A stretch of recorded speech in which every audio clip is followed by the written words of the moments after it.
Central jail में एक नई उम्मीद योजना के तहत जेलों में बंद कैदियों के बच्चों को शिक्षा प्राप्त करने के लिए प्रोत्साहित करने के नेक उद्देश्य से राज्य की विभिन्न जेलों में बंद कैदियों के बच्चों को वर्ष 2025 में कक्षा 10, 12 या उच्चतर के अंतिम वर्ष की परीक्षा उत्तीर्ण करने के लिए प्रोत्साहन के रूप में नगद पुरस्कार प्रशंसा पत्र देने का कार्यक्रम आयोजित किया गया था। इसमें राज्य जेल प्रमुख doctor KLN Rao, DGP Baroda central jail के अधीक्षक और अहमदाबाद सेंट्रल जेल के अधीक्षक के साथ साथ अहमदाबाद सेंट्रल जेल के अधिकारी, कर्मचारी और जेल के कैदियों ने बड़े उत्साह के साथ कार्यक्रम में भाग लिया। इस कार्यक्रम में राज्य के विभिन्न जेलों में बंद कैदियों के कुल 38 बच्चे जिन्होंने 10वीं, 12वीं तथा उच्चतर कक्षा की अंतिम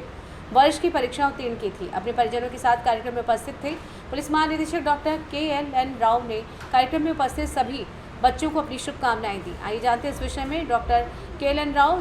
ने और क्या कुछ कहा। આજે સાબરમતી સેન્ટ્રલ જેલમાં બંદીવાન ભાઈઓના જે બાળકો છે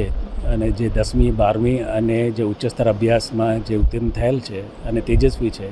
અને એ બાળકોને આપણે પ્રોત્સાહન ઇનામ આપવામાં આવી રહી છે। એ ગયા વર્ષે એ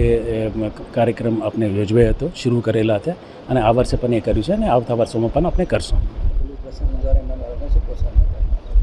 હા, એ પ્રોત્સાહન આપવામાં એટલા માટે આવીએ છીએ કે આપણે જાણીએ છીએ કે એ લોકોના વાલીઓ છે એ જેલમાં છે અને એ બાળકો ઉપર કેટલી માનસિક અસર થતી હશે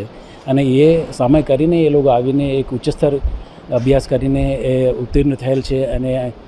સારી પરફોર્મન્સ દેખાવ્યું છે, તો એ લોકોને ખૂબ ખૂબ આપણે બિરદાવવું જોઈએ તાકે એ આગળ વધીને એ પણ સામાન્ય સમાજમાં એ આવી શકે। अहमदाबाद से सीनियर संवाददाता योगेश गोस्वामी की रिपोर्ट।